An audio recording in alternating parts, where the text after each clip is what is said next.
Olá, meu querido e minha querida aluna! Sejam imensamente bem-vindos à segunda aula do módulo de Psicologia Transpessoal e Sexualidade.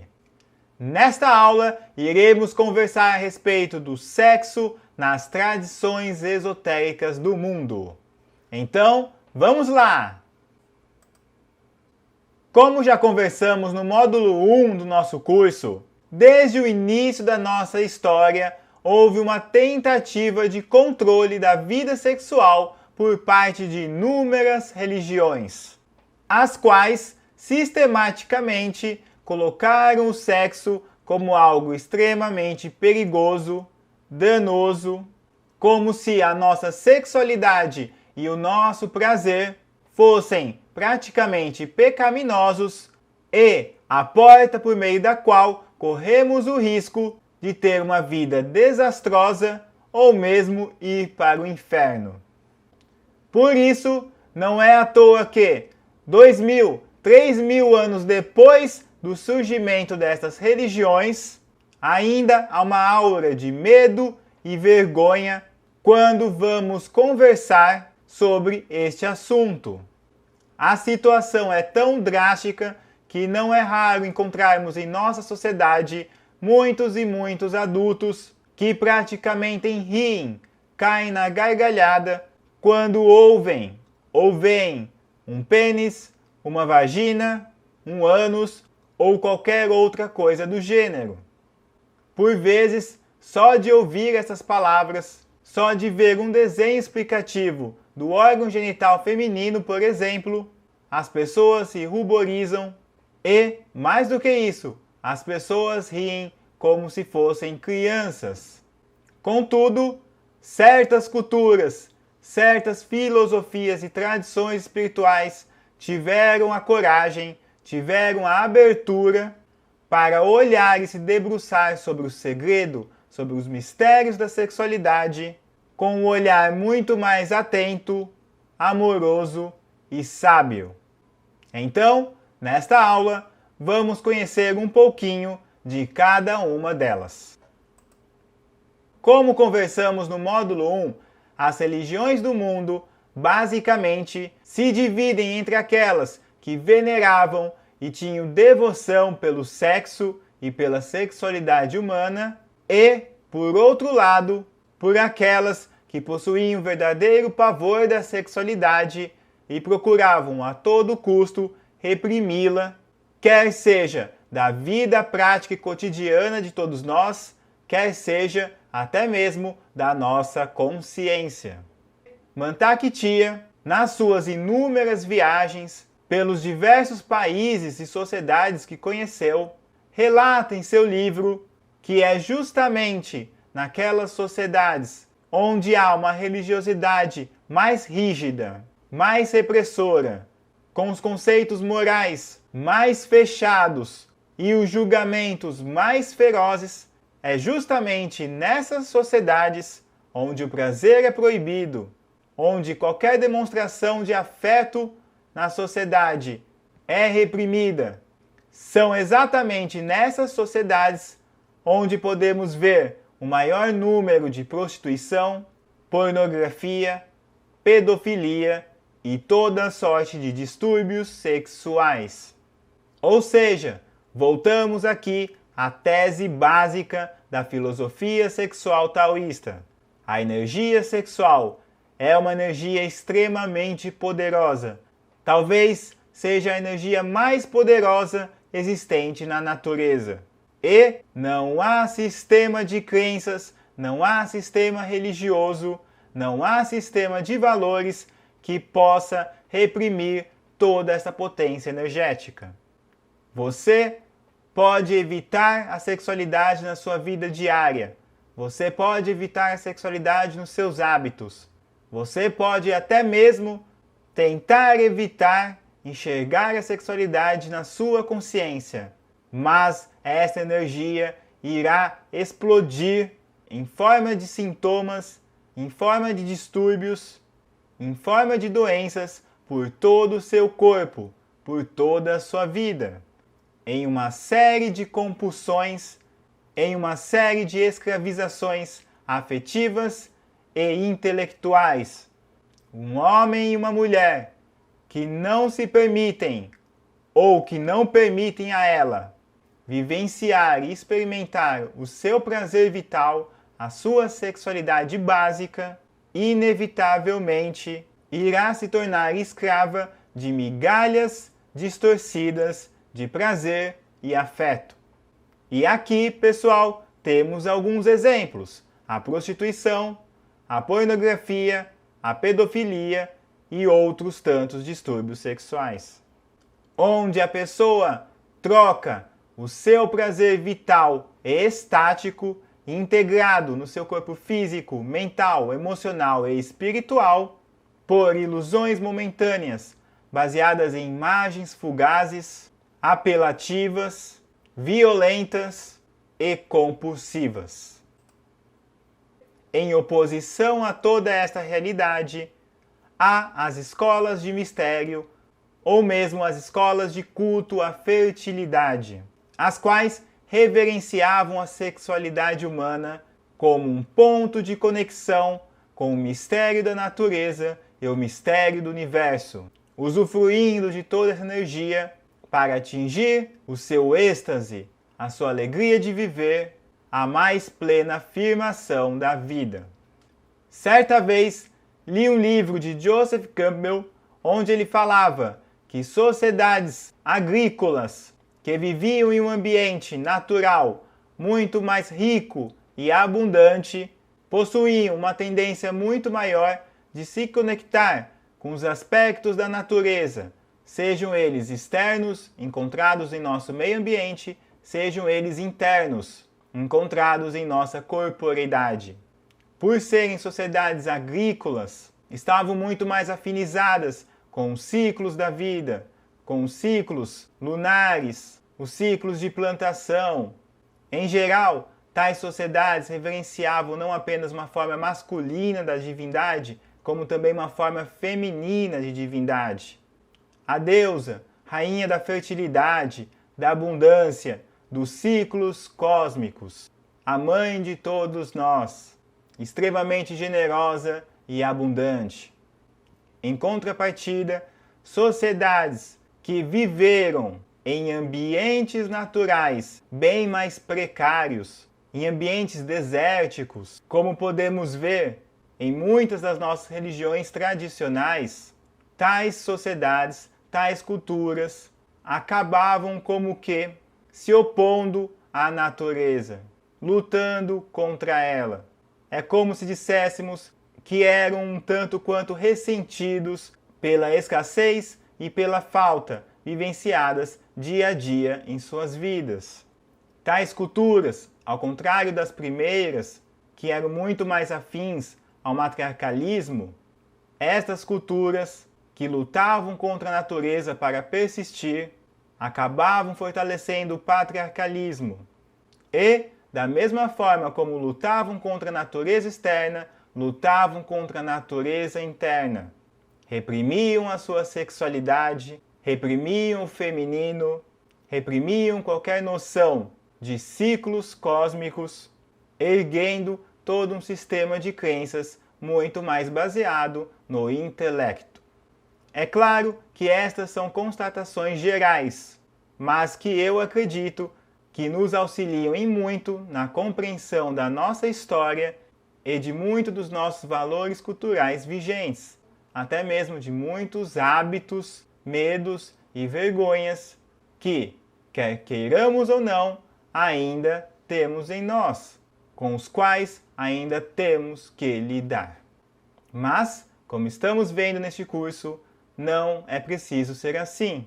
Por mais que tais pessoas experimentaram e viveram um trauma com relação à natureza, uma necessidade de reprimir e até mesmo violentar os seus aspectos naturais para sobreviverem, hoje não precisa ser assim. Nós podemos honrar, agradecer, abençoar e liberar estas energias. Hoje, a vida é muito mais simples, a vida é muito mais fácil, nós temos água encanada, nós temos luz elétrica, o acesso à comida é muito mais abundante. Por isso, nós não precisamos complicar a nossa vida por meio de uma repressão sexual, por meio de uma repressão natural, por meio de uma repressão do feminino exterior e interior absurdas. Atitudes estas que apenas provocam violência e agressividade gratuitas. E, claro, machucam a todos nós. É tempo, é hora de integrarmos os nossos valores e os nossos princípios masculinos e femininos, para que possamos nos tornar muito mais completos e a nossa cultura muito mais saudável, muito mais plena, muito mais alegre, muito mais criativa, muito mais colorida, muito mais complexa, muito mais diversa, muito mais maravilhosa. Assim como vemos na natureza, em uma floresta, em um oceano, em uma montanha ou no céu. A vida é rica, abundante e diversa. Não é um conjunto de retas, de regras e de moral. A vida é muito mais rica. Ela é orgânica, ela é pulsante e ela é repleta de afetividade. E de uma interconectividade que está infinitamente além do nosso alcance. Sem falar, claro, no princípio criativo que brota praticamente em todo lugar do cosmos. Até mesmo na lava do vulcão tem seres vivos que ali vivem. Por isso, precisamos compreender e sentir este princípio sagrado e pulsante da vida. Mas, voltando à questão da sexualidade em si, os ritos de circuncisão, as celebrações da fertilidade na primavera, a Páscoa, e cerimônias de comunhão são remanescências de uma época em que o significado secreto e esotérico da sexualidade era entendido e incorporado na religião. Ou seja, pessoal, muitos dos nossos períodos festivos, muitas das nossas datas comemorativas são releituras católicas de datas comemorativas de momentos extremamente importantes do calendário pagão, provenientes dessas culturas matriarcais que honravam o sagrado feminino, os ciclos da vida, os ciclos da lua, do sol e assim por diante. Ritos de circuncisão, celebrações da fertilidade na primavera, a Páscoa, e cerimônias de comunhão são remanescências de uma época em que o significado secreto e esotérico da sexualidade, da criação, da abundância, da pulsação da vida era entendido e incorporado na religião. Afinal, pessoal, e olha que eu gosto bastante de Jesus Cristo. Eu tenho uma profunda admiração e reverência por Jesus Cristo. Mas quando vamos comparar um milagre, por exemplo, de Jesus ter transformado água em vinho, e um milagre de uma mulher gestar uma criança, criar uma criança dentro de si, por mais incrível que deve ser ver alguém transformar água em vinho, o milagre da criação da vida é fabuloso, é impressionante, é de cair de joelhos, e a vida está se criando a todo momento da maneira mais abundante e criativa possível. Por isso, se alinhar com essa energia, honrar essa energia, reverenciar essa energia, é se colocar na direção certa para pulsar, para vibrar, para viver com a potência da vida.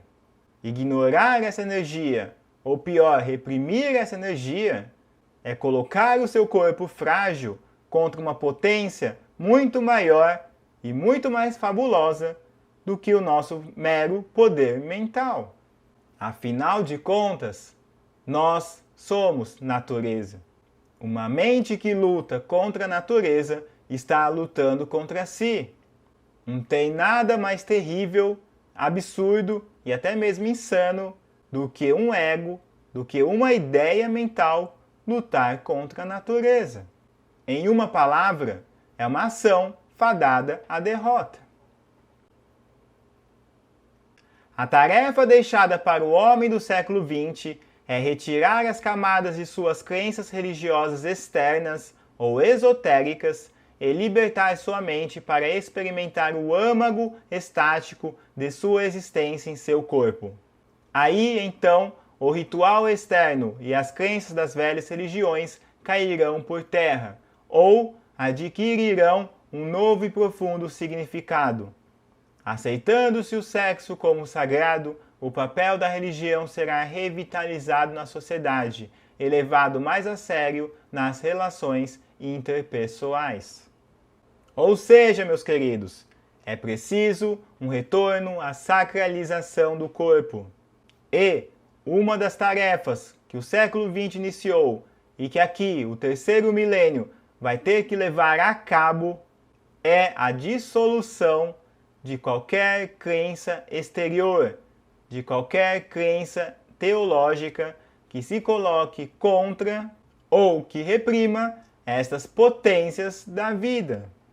Precisamos deixar de lado, precisamos abrir mão de um jogo intelectual de ideias, de um jogo intelectual de imagens e até mesmo de um jogo intelectual de signos ou símbolos dos quais não sentimos potência, os quais não nos fazem vibrar, para retornar ao corpo, para sentir esse êxtase vital do corpo, para experimentar a primavera do nosso ser, para celebrar a criatividade e o florescimento e a frutificação do nosso espírito.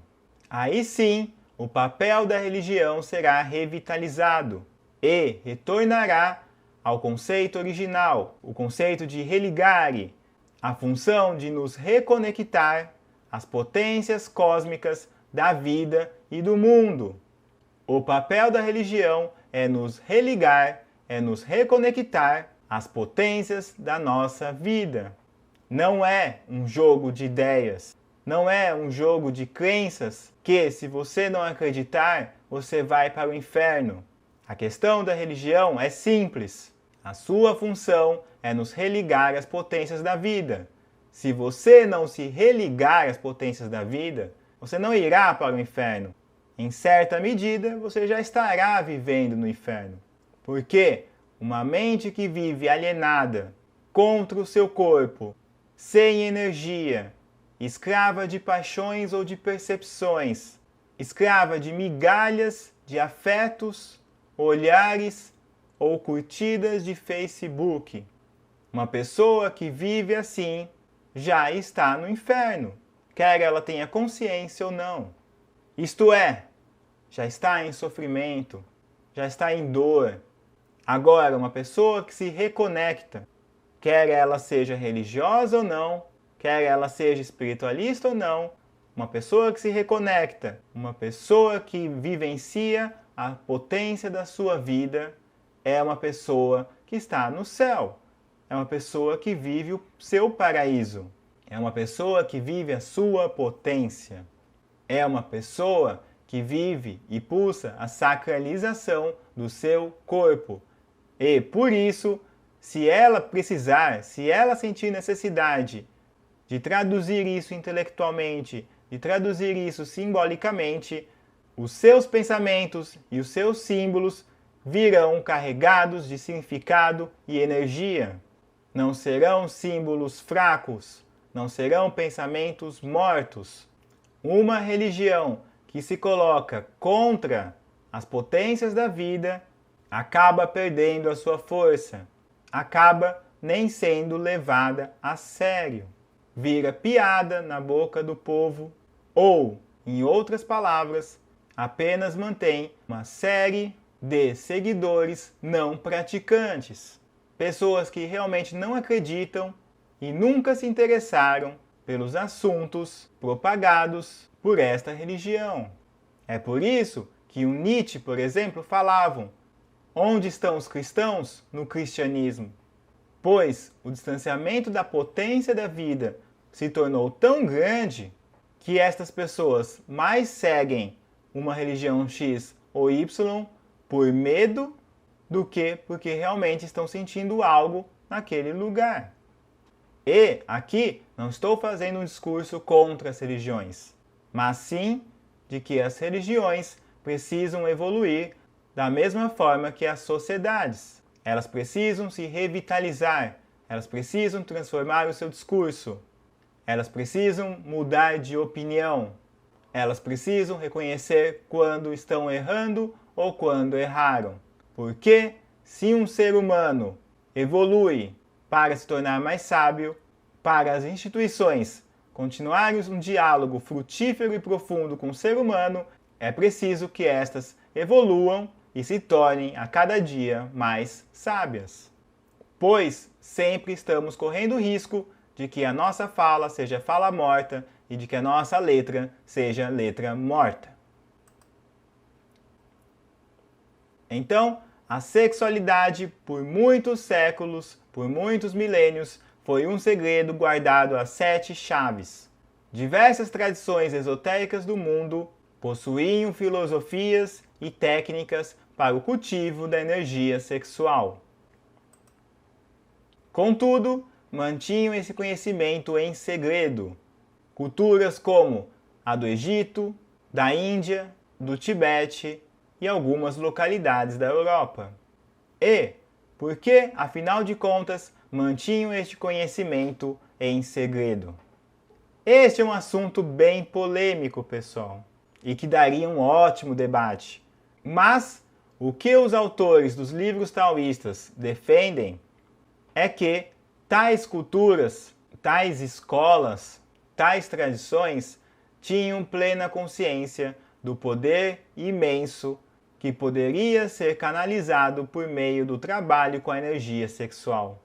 Poderes psicológicos, poderes de personalidade, poderes de inteligência, mediunidade, abertura do terceiro olho, clarividência, clareaudiência, uma intuição poderosa. Por isso e outras razões, eles não desejavam que tal conhecimento caíssem em mãos de pessoas maléficas, de pessoas corruptas, de pessoas não virtuosas ou ainda não iniciadas.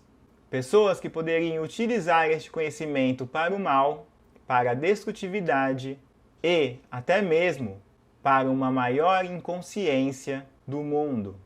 Afinal de contas, não seria de se espantar que, se uma pessoa aprendesse este conhecimento e adquirisse uma potência de vida muito maior, que ela, por motivos totalmente egoístas, não destruísse esse conhecimento a fim de que nenhuma outra pessoa mais tivesse acesso a ele. Por isso, tais grupos mantinham este conhecimento em segredo e apenas o revelavam para pessoas que foram devidamente iniciadas, para pessoas que demonstraram alguma virtude de acordo com os valores delas. E, para o restante da sociedade, eles mantinham apenas um nível teórico muito vago, uma teologia bem abstrata, de modo que, por mais que as pessoas tivessem conhecimento que eles trabalhavam a energia sexual, não saberia como eles a trabalhavam, quais eram suas técnicas e até mesmo quais eram seus princípios.